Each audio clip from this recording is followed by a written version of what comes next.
Assalamualaikum warahmatullahi wabarakatuh. Ketemu lagi dengan saya Aslam Hanif. Kini saya akan memberitahukan atau menjelaskan tentang konsep dalam pembatasan akses jaringan serta pemonitoran terjadwal terhadap jaringan. Ya, konsep pembatasan akses jaringan itu terbagi menjadi 4. Yang pertama ada internal password authentication, kedua server based password authentication, ketiga server based token authentication, dan keempat firewall dan routing control. Pertama, internal password authentication adalah password lokal yang gunanya untuk login ke sistem aplikasi dalam yang bernama aplikasi Shadow. Artinya guna untuk password ini masuk ke aplikasi Shadow yang karena sangat membantu aplikasi tersebut dalam akses jaringan internet. Lanjut kedua, server based password authentication adalah server yang metodenya ini misalnya sistem Kerberos atau server TCP Warrior, di mana setiap service yang disediakan oleh server itu dibatasi dengan suatu daftar host dan user yang boleh dan tidak boleh menggunakan server tersebut. Jadi artinya server yang terdapat password authentication ini dia memiliki daftar host atau ini dibatasi oleh host dan user. Jadi ketika dia dibatasi oleh host dan user, maksudnya server ini artinya dibatasi itu kan tidak boleh menggunakan service dengan secara keseluruhan. Jadi dia tidak secara keseluruhan dalam menggunakan akses jaringan walaupun sudah terdaftar di host maupun user. Itu. Ketiga, yaitu server based token authentication adalah server yang menggunakan sistem yang lebih ketat dengan penggunaan token atau smart card, sehingga akses internet atau akses jaringan ini hanya bisa dilakukan oleh login tertentu dengan menggunakan token khusus. Tuh. Kemudian keempat adalah firewall dan routing control. Firewall adalah gunanya untuk melindungi host-host pada sebuah network dari berbagai serangan. Dari berbagai serangan ini contohnya seperti serangan hacker, itu yang sudah dijelaskan di materi kelima, kalau tidak salah ya.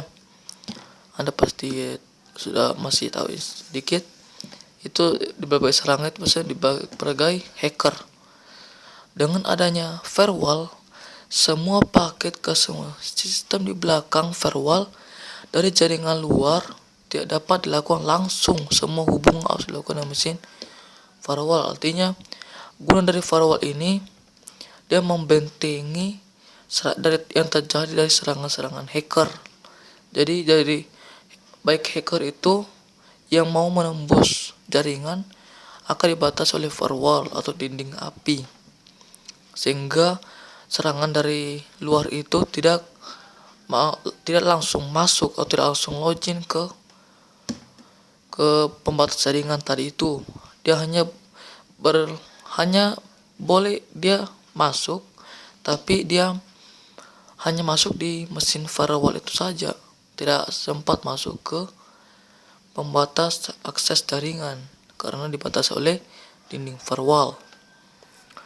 Kemudian lanjut pindah ke materi selanjutnya, yaitu pemonitoran terjadwal terhadap jaringan. Dengan adanya pemantauan yang teratur, maka sistem yang tidak berhak atau dapat dihindari cepat diketahui untuk mendeteksi aktivitas yang tidak normal. Maka perlu diketahui aktivitas normal itu proses apa saja yang berjalan pada saat aktivitas normal dan siapa saja yang biasanya login pada saat tersebut.